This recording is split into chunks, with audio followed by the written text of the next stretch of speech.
माननीय supreme court में आज भोजशाला के मैटर पर सुनवाई हुई है।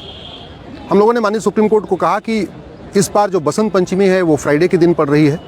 साल में बसंत पंचमी एक ही दिन आती है, इसलिए सुबह से लेकर शाम तक अनइंटरप्टेड अनवरत रूप से पूजा करने की वहाँ अनुमति दी जाए।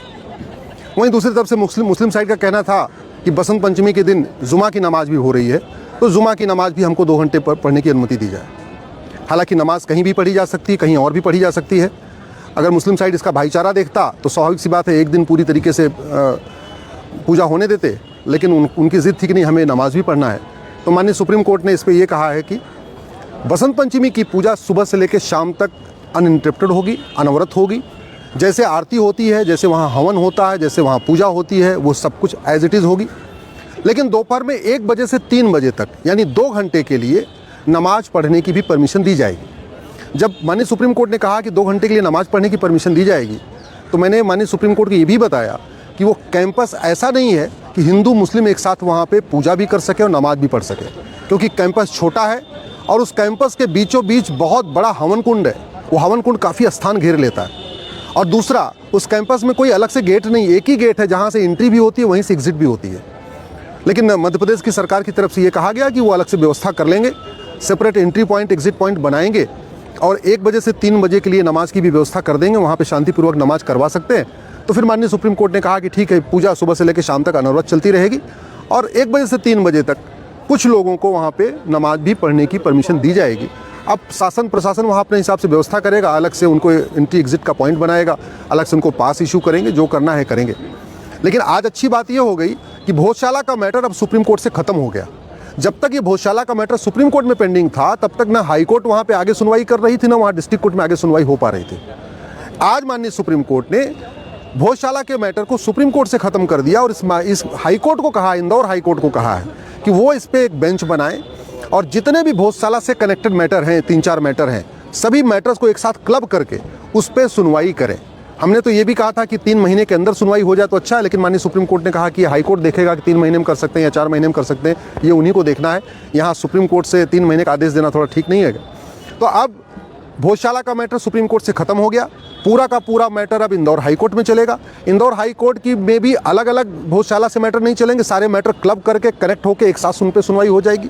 एक बहुत अच्छी बात यह है कि माननीय सुप्रीम कोर्ट ने आज ये भी कह दिया कि जो ASI की रिपोर्ट है, सर्वे की रिपोर्ट, कि वो भोजशाला मंदिर है कि मस्जिद है, या उस भोजशाला में जो सर्वे में कितने वहाँ पे प्रमाण मंदिर के मिले हैं और कितने प्रमाण मस्जिद के मिले हैं, वो रिपोर्ट आज तक न हिंदू पक्ष को मिली है न मुस्लिम पक्ष को मिली है। आज माननीय सुप्रीम कोर्ट ने कहा है कि वो रिपोर्ट भी अब दोनों पक्षों को दी जाएगी। जब इंदौर हाई कोर्ट में सुनवाई होगी तो वो रिपोर्ट भी दोनों पक्षों को मिल जाएगी, दोनों पक्ष उस पर अपना ऑब्जेक्शन दाखिल करेंगे। इसलिए मैं अब आशा करता हूँ कि भोजशाला का मैटर इंदौर हाई कोर्ट 3-4 महीने के अंदर डिसाइड कर देगा, जिससे वो विवाद का अस्थायी समाधान हो जाएगा। मैंने माननीय सुप्रीम कोर्ट से ये भी कहा कि प्लेस ऑफ वर्शिप एक्ट को पे सुनवाई करना ज़रूरी है, क्योंकि कहीं ना कहीं मुस्लिम साइड जहाँ पे भी उसको लगता है कि प्रमाण ज़्यादा है, वो प्लेस ऑफ वर्शिप एक्ट का हवाला दे रहा है। और प्लेस ऑफ वर्शिप एक्ट पूरी तरीके से असंवैधानिक है। केंद्र सरकार या राज्य सरकार या कोई भी सरकार आक्रांताओं के इल्लीगल काम को लीगलाइज करने के लिए कोई कानून नहीं बना सकती। ये जो प्लेस ऑफ वर्शिप एक्ट 1991 में बनाया गया है, ये बाबर, हुमायूं, तुगलक, गजनी, गोरी, खिलजी के इल्लीगल काम को लीगलाइज करने के लिए बनाया है। जो आक्रांताओं ने यहाँ पे हमारे प्रमुख मंदिरों को तोड़ा था, उन मंदिरों को जो ढांचा है उसको लीगलाइज करने के लिए ये कानून बनाया गया। हम उन स्थानों को वापस रिस्टोर न कर सके, वापस न ले सके, वहाँ भव्य मंदिर न बना सके, इसलिए कानून बनाया गया था। इसलिए इस कानून पे सुनवाई ज़रूरी है। माननीय सुप्रीम कोर्ट ने कहा है कि बहुत जल्दी ही वो प्लेस ऑफ वर्शिप एक्ट पे सुनवाई करेंगे। मैंने तो ये भी कहा था कि चूँकि ये प्लेस ऑफ वर्शिप एक्ट बहुत इंपॉर्टेंट मैटर है, इसमें कॉन्स्टिट्यूशन की व्याख्या भी होनी है, तो बेटर होगा इसको 5 जजों की बेंच को रेफर कर दें। लेकिन आज उस पर कुछ निर्णय नहीं हुआ है, अगली सुनवाई भी शायद इसके ऊपर निर्णय होगा।